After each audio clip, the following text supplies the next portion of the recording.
আমাদের আজকের নিবেদন মকর পরবে সুজন মিঠি। পাড়ার দোকানে বসে ভানু একদিন বলে ফেলেছিল, আমার বউ যখন চান করে কপালে বড় করে সিঁদুরের টিপ পরে, ভিজে চুলে তখন ওকে ঠিক মা লক্ষ্মীর মতো দেখায়। সেই কথা চায়ের দোকান থেকে বটতলা, জামতলা সর্বত্র ছড়িয়ে যায়। হাসির ঢল নামে। আর ভানুকে দেখলেই ব্যঙ্গ চড়ে, কিরে ভানু, তোর বউ যে লক্ষ্মী, তবে তোর এত অভাব কেন রে বাপ? ভানু খুব গরিব, এদিক ওদিক টুকটাক কাজ করে। ছোটোবেলায় এক কঠিন অসুখের পরে সে খুব ভারী কাজ করার ক্ষমতা হারিয়েছে। তাই তার ও তার লক্ষ্মীর সংসারে অভাব নিত্যসঙ্গী। কিন্তু ভালোবাসা একটুও কম নেই।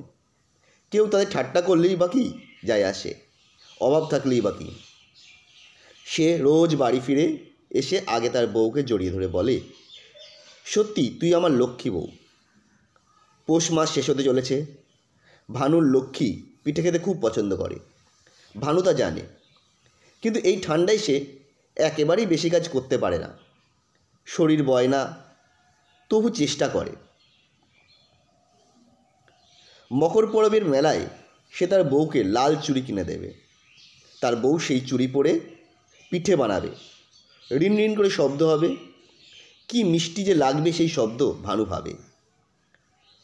অনেক চেষ্টায় দু একজনের বাড়ি কিছু কাজ করে ভানু চালগুড়ি আর একটু গুড় কিনে নিয়ে আসছিল। বড় রাস্তার ওপর দিয়ে গাড়িগুলো যখন যায়, তাদের ভাবখানা এমন যে, থাকবে না অভাব, থাকবে না গরিব, দাও দাও ওদের শেষ করে দাও। ভানুর শরীর রাস্তায় শুয়ে পড়ে। তাকে চাপা দিয়ে যাওয়ার পর গাড়িটা একরাশ সাফল্য আর রক্তাক্ত চাকা নিয়ে হুশ করে বেরিয়ে যায়। ভানুকে হাসপাতালে নিয়ে আসে ভানুর মতোই দু একজন অভাবী মানুষ। তার বউকে খবর দেওয়া হয়। ভানুর হাত থেকে চালগুড়ি আর গুড় নিয়ে হাসপাতালে একজন তার বউয়ের হাতে তুলে দেয়।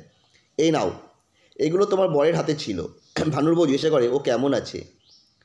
হাসপাতালের লোকটা কপাল কুঁচকে বলে, বাঁচবেনই মনে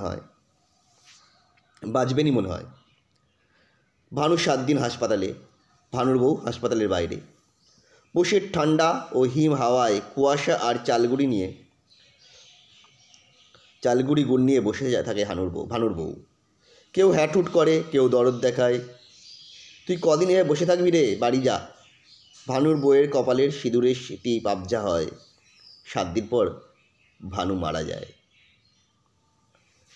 ভানুর মৃত্যুর খবর তার বউয়ের কাছে দিতে এসে হাসপাতালের লোকটা দেখে, রোগা হাড় ঝিরঝিরে বউটা যেই 7 দিন এইভাবে এক জায়গায় বসেছিল, কাঁদেনি, কথা বলেনি, খায়নি, সেই বউয়ের শরীর আছে কিন্তু প্রাণ নেই। হাসপাতালে হৈ হৈ পড়ে গেল। মিডিয়া এলো, রিপোর্টার এলো, টনক নড়ল মন্ত্রীর। মাইক্রোফোন হাতে টিভিতে ঝড় উঠল। কেন গরিব বলে ওরা কি মানুষ নয়?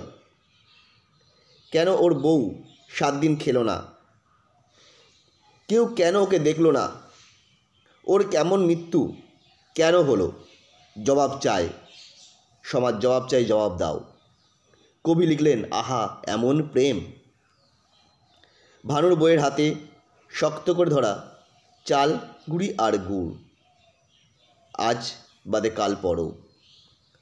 জীবনে আর হোক না হোক, মৃত্যুর পরেই ওরা পিঠে খাবে, মকর সংক্রান্তি করবে, আনন্দ করবে। কেমন লাগলো গল্পটা কমেন্ট করে জানাবে।